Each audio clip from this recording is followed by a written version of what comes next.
মহামান্য রাষ্ট্রপতি জনাব মোহাম্মদ শাহাবুদ্দিন। আপনারা সবাই ধৈর্য সহকারে। এখন আমরা বসে পড়ি।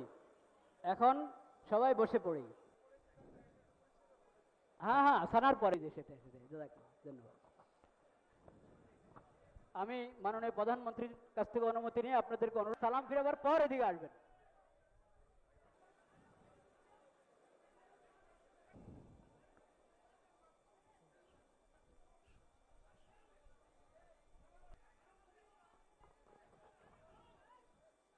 আল্লাহু আকবার। আল্লাহু আকবার।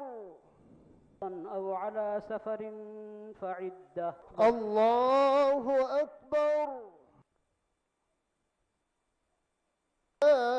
لك الحمد الله أكبر الله أكبر. السلام عليكم ورحمة الله.